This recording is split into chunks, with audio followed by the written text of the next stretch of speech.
Ibu, saudara, saudara terkasih yang dicintai Tuhan, sekali lagi shalom. Siapa yang hari ini bahagia? Tunjuk tangan. Belum ada yang tunjuk juga itu. Siapa yang hari ini banyak senyum? 1, 2, 3 hanya manusia kedua orang. Siapa yang hari ini nangis seharian? Ada yang berani nunjuk ya. Siapa yang hari ini lagi sakit hati? Gak ada yang nunjuk juga. Untuk yang negatif-negatif kita malu ya. Tapi untuk yang positif-positif kita bersuka cita. Inilah realita kehidupan kita, di mana up and down selalu terjadi, menjadi struggling istilah saya, sebuah perjuangan, struggle, survive. Mengapa orang perlu kerja dari pagi sampai malam? Itu kan sebetulnya untuk bisa makan. Amin. Amin. Tadi sebelum bisa itu udah ada yang makan. Saking kelaparannya. Udah gitu nawarin promo lagi, makan. Saya bilang, waduh, di ketahuan Bapak Uskup dia ditegur. Karena perspektif ekaristi bagi romo-romo belum boleh makan. Kalau bisa bertahan makan rohani dulu, baru makanan jasmani. Percaya deh, yang makan setelah bisa gak ada kolesterolnya. Amin. Yang sebelum sama sih. Jadi kita ingin menggarisbawahi catatan kita hari ini. Di tengah hidup Anda dan saya yang up and down, jangan lupa tujuan hidup Anda dan saya adalah berbahagia. Kebahagiaan itu kalau tujuannya adalah in the name of God, atas nama Tuhan, maka kebahagiaan akan bernilai spiritual. Firman Tuhan hari ini, kalau Anda boleh lihat dan dengarkan, sebetulnya agak membingungkan juga. Contohnya, berbahagialah yang miskin. Mana bahagianya? Utang banyak, pinjol ada. Yang ada mereka kesusahan. Tapi lihat, Yesus berkata berbahagialah.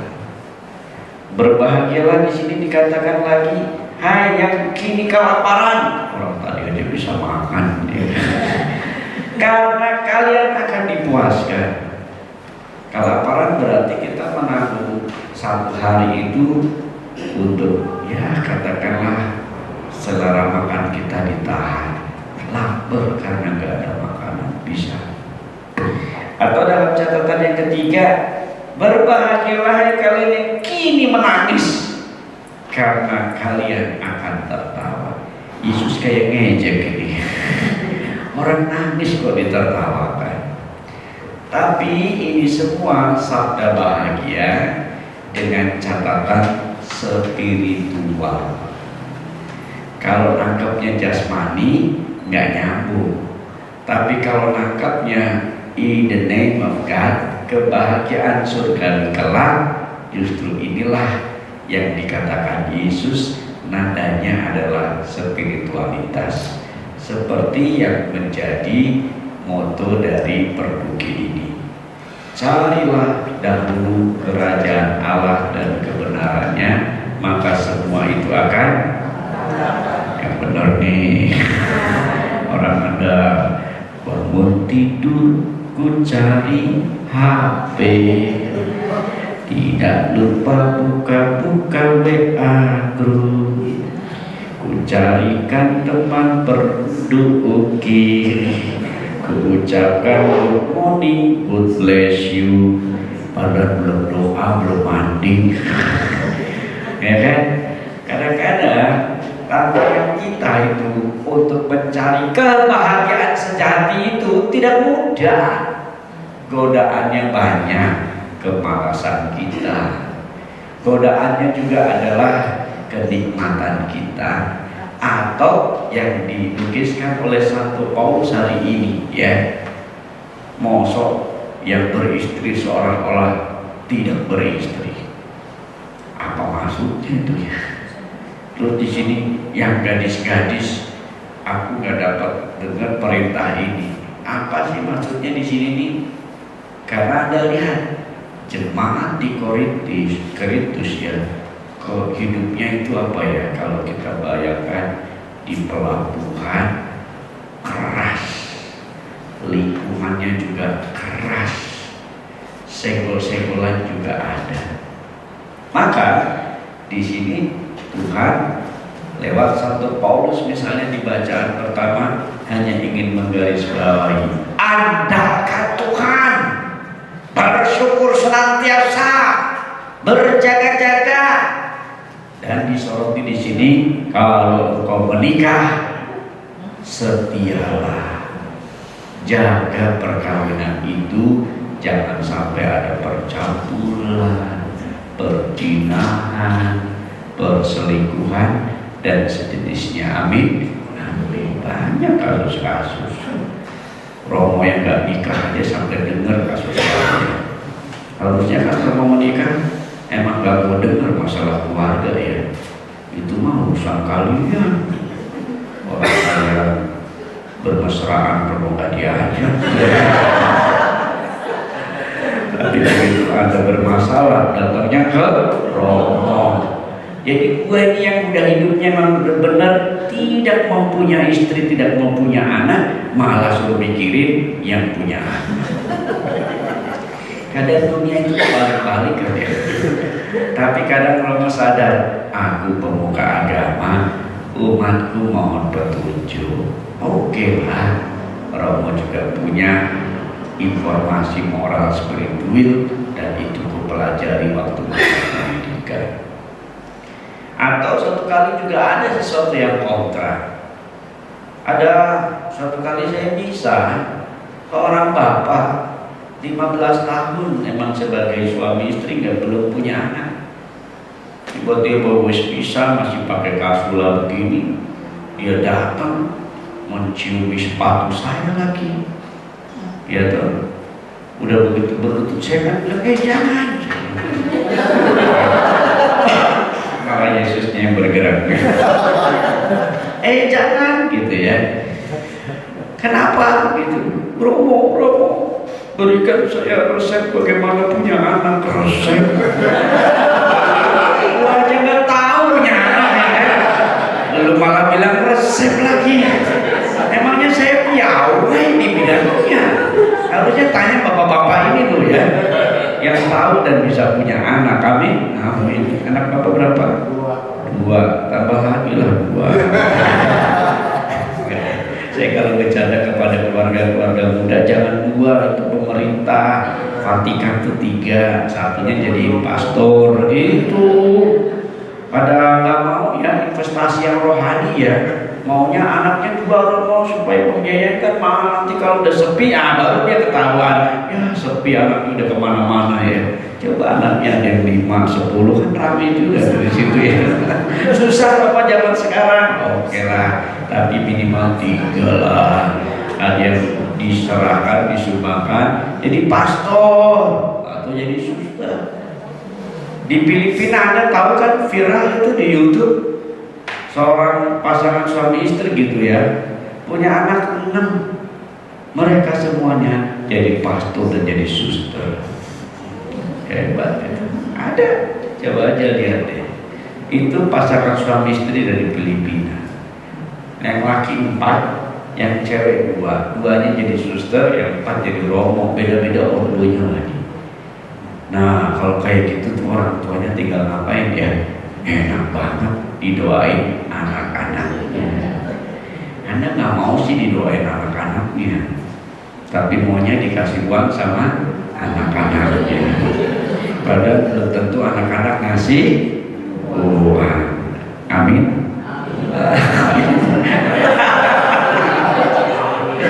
Jangan gitu dong Romo. Kadang ada yang anaknya bisa pelit loh sama orang tuanya. Ada itu banyak. saya biayain bekerja, ya ampun, mentang-mentang udah punya istri anak, spesial pun saya nggak dikasih, nggak diperhatiin. Bahkan ada anak yang membuang orang tuanya ke panti asuhan sengaja. Romo kan sering dapat hal itu. Ini case-case tertentu, tapi tentu tidak dengan Anda semua ya. Lihat kiri kanan, depan belakang, enggak kan? Ya kan? Nah, itulah wajah orang berdosa. Maksudnya wajah kita orang saleh. Nah, catatannya adalah Paulus minta di tengah hidup yang keras ini, kuduskan hidupmu dengan rasa syukur dan pertahankan hidup perkawinan kalian. Ya, ini bacaan pertama. Sementara firman Tuhan hari ini mengenai sabda bahagia, berbahagialah, itu sebetulnya Anda dan saya diingatkan untuk tujuan hidup kita. Susahnya mencari rezeki di dunia, tetap survive, jangan banyak ngeluh, bersyukur aja lah. Bisa makan mie goreng di perut kita. Bersyukur ya kan, bisa makan itu ya. Amin, amin. Susah loh ya, hanya ada di perut ini ya kan. Maka kalau saya lagi rindu mie, ya saya kesini aja. Ya kan? Nah, catatannya seperti itu, syukuri. Kalaupun romo misalnya ya, hidup menjadi seorang romo itu juga tidak mudah tantangannya. Saya kemarin 18 Agustus dirayakan tuh besar-besaran di paroki Alam Sutra juga datang, genap 25 tahun jadi pastor. Perak silver anniversary preshoot ya, bukan wedding. 5 orang bertahan ya, saya lupa bawa gambarnya, nanti bisa minta ibu kita di sekretariat. Bagaimana kami ditahbiskan 8 orang, sisanya 5 dalam 25 tahun hidup panggilan. Kemana aja itu dong? 1 meninggal dunia karena COVID. Karena apa? Melayani umat. Umat udah tahu datang sakit COVID, malah datang ke Romo minta didoain. Romonya mau. Akhirnya umat nularin pastornya kena COVID. Umatnya meninggal, pastornya juga meninggal. Ya itu pengorbanan kita lah ya. Udah nyari jadiin promo susah ya, ternyata umat gampang ngilangin promo. Tapi itu juga nggak salah umatnya, resiko jabatan ya kan. Pernah juga dalam Santo Alusius Gonzaga melayani penyakit pes, dia juga kena pes sama ya, tapi meninggal dalam tugas. Bagus ya, Romo di pojok teman saya. 2 lagi kemana Romo? 2 lagi bertobat menemukan jalan yang benar. Artinya dia nggak jadi pastor, memilih mundur.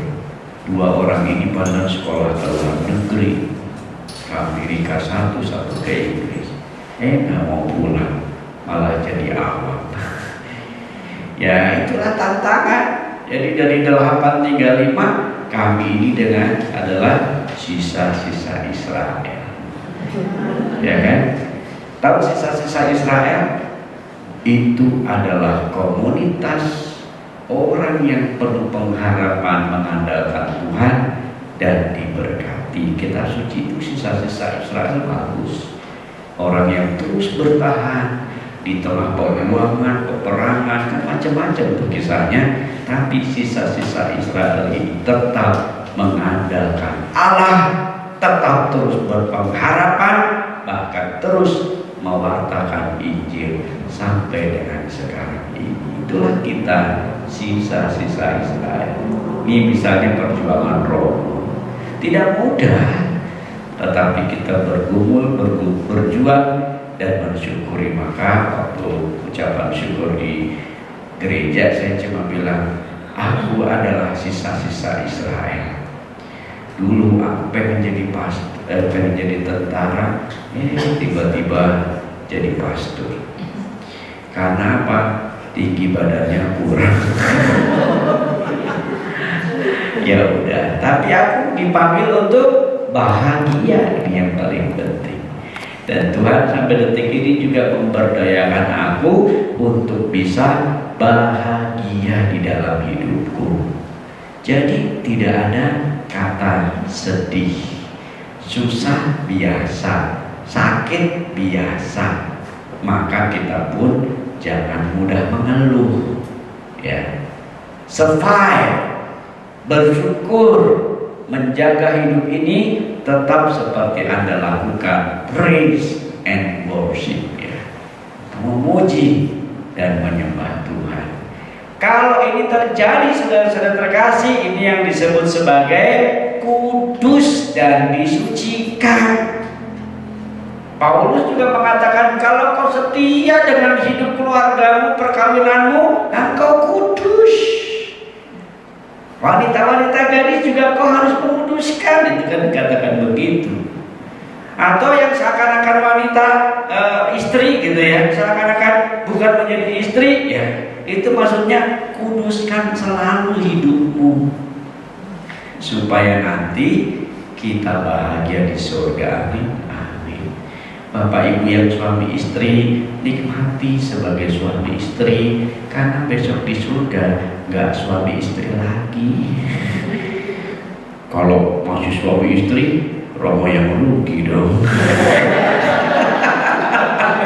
Ya kan? Tidak, tapi hidup dalam kebahagiaan Tuhan. Benar. Di surga tidak ada kawin dan dikawinkan. Di surga orang hidup bagaikan malaikat menjadi anak Allah.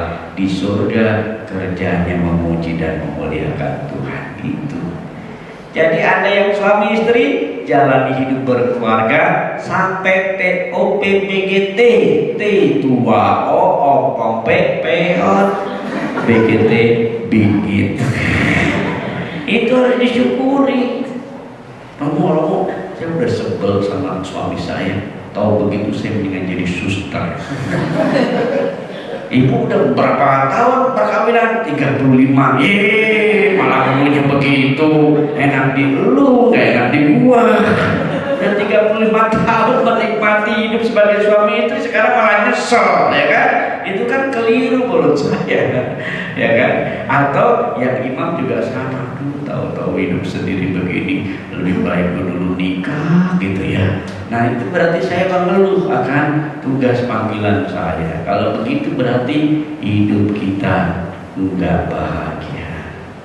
Maka mau merumuskannya, Tuhan memanggil aku meskipun aku sisa-sisa Israel untuk bahagia. Inilah Tuhan mengingatkan kita. Kalau ada Injil lalu dari berbahagia seakan-akan memuji orang kecil, kelaparan dan sebagainya, di sini ada juga sabda celakalah orang kaya. Celakalah yang begini itu maksudnya bukan mengutuk orang kaya, tapi hai engkau, kalau hidup di dunia jangan lupa itu hanya sementara. Kau diingatkan, carilah dahulu kerajaan Allah dan kebenarannya, maka semuanya itu akan ditambahkan. Semoga perspektif Injil hari ini menyemangati komunitas kita. Mungkin sebagai penutup saya hanya mau menggarisbawahi kunjungan Paus Fransiskus yang barusan ada dan berkunjung ke Indonesia. Banyak orang meskipun kita gak kebagian tiket ya, karena Bapak Paus hanya berkunjung, idealnya tuh kita minta 3 di daerah NTB, Pulau Jawa, dan daerah sekitar Pontianak, Palembang, Manado itu. Tapi hanya bisa di Pulau Jawa, Jakarta lagi, maka terbatas. Dan hampir banyak kali dari kesaksian datangnya sederhana. Kepala negara lu ya berani pakai mobil begitu. Di Papua Nugini lebih lagi naik race. Jawa itu paus mana, pemimpin negara mana. Tapi ini jadi teladan ya. Jadi menyindir mereka-mereka yang gila jabatan. Ya, dia merasa bersuka cita, bahagia ketemu orang, apalagi anak-anak yang digendong mamanya, berhenti memberi sukacita, senyum. Bahkan dia dalam sebuah catatan lain mengatakan, jangan pernah engkau meninggalkan senyuman. Kenapa Romo berkata begini? Kan ada yang ngantuk. Ayo ngaku. Kaget Romo, jangan ngantuk. Romo ini khotbah menyiapkan loh, lihat. Saya ini buat khotbah sehari semalam, malah ditinggal tidur. Sembarangan. Lebih baik saya nggak khotbah ya. Nggak seru Romo. Saya mau malah ngantuk. Sampai di mana dulu Pak Romo? Kembali, senyumlah selagi kamu bisa tersenyum. Karena senyuman yang bisa membahagiakan, apalagi bukan karena kamu bahagia, senyum yang membahagiakan orang, maka itu sudah perbuatan baik. Maka karisma Papa Paus kita senyum di mana-mana. Persaudaraannya juga luar biasa di Masjid Istiqlal itu. Dia dicium oleh Imam Mahdi, imam besar di Istiqlal. Bagi saya itu bagus. Di Alam Sutra malah dijadiin itu kartu itol. Dibisnisin sedikit buat nyari dana, gak diserpong. Ya apa-apalah, saya juga mau beli itu. Karena kenang-kenangannya kan lucu kan, bagus itu, tanda simbol persaudaraan, terowongan persahabatan dia rumuskan juga dengan baik. Itu di Indonesia.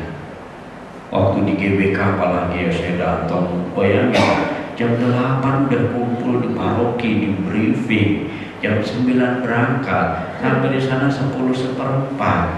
Malah misalnya jam 5 loh. Udah gitu antri panas lagi. Udah gitu screening ring 1, wah, sampai roti aja saya punya roti diambil. Payung tidak boleh. Kalau di Timur Leste payung boleh, tempat kita nggak boleh ya, mungkin karena nggak aman kan ya, takut ada segala sesuatu.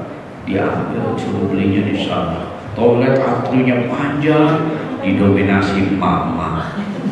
Punyanya pria diserbu mama. Jadi kita bingung sendiri tuh ya. Saking kebeletnya saja saya bilang, ini kok bisa mama, ternyata di situ ada ruangan cowok juga di situ. Diambil juga mama ya, mama nunggu di situ. Kok tetap aja pipis di situ. Meskipun dilihat mama. Tapi kan ke belakang. Itu perjuangannya loh, saya hanya melukiskan perjuangannya ya. Sukacita panas-panas, tapi happy nggak? Happy banget. Viva il Papa. Yang di gereja juga penuh, saya dengar di BSD penuh, Alam Sutra tadi pun, dan gereja-gereja lain penuh juga. Dan itu bagus. Menyaksikan wakil Yesus datang memberkati kita umat Katolik, satu, memberkati negara kita. Maka sambutan ini menjadi sebuah rahmat. Bahkan karismanya luar biasa, memberi keteladanan, kesederhanaan luar biasa, ya kan? Sehingga sekarang di antara pastor kalau lagi kumpul kayak tadi kami rapat kumpul, jam lu harganya berapa? Ada yang malu, saya juga malu gitu ya. Bagus, jam saya malu karena apa? Saya harga Casio dikasih orang. Jam paus 150.000, pemimpin negara loh itu bisa. Tapi itu kan karena dia hidup sebagai seorang biarawati. Emang hidupnya sederhana. Itu yang betul, yang begitu. Cari dahulu kerajaan Allah. Hidupnya yang penting bahagia. Ada ya bahagia, udah nggak pernah ke gereja, meskipun rumahnya besar, anak juga nggak punya. Isinya cuma ribut-ribut melulu, nggak bahagia. Nyumbang nggak pernah, pelit iya. Hidupnya pasti nggak bahagia itu. Tapi lihat Paus menekankan apa? Bela rasa. Nah itulah karisma pemimpin umat Katolik kita. Kalau pemimpin wakil Yesus di dunia begitu, ya kita harus ikuti. Kitanya lah ya, dengan bisa saling meneguhkan, memperhatikan, dan membawa mie goreng nanti ya. Bapak Ibu saya terkasih, itu saja yang ingin saya pesankan. Mari kita hidup tetap mengandalkan Tuhan. Firman Tuhan hari ini mengingatkan tujuan hidup Anda dengan susah-susah di dunia. Jangan pernah mengeluh, bersyukurlah selalu, andalkan Tuhan, berbahagialah karena tujuanmu bukan hanya di dunia, tapi di dunia sanatkala. Amin. Amin. Akhirnya beli buah rambutan 2 ikat, dibagi pada tetangga sebelah. Meskipun kita sama dengan malaikat, kelak menjadi anak-anak Allah. Buah mangga, buah kedondong, cakep bu. Udah dulu dong. Tuhan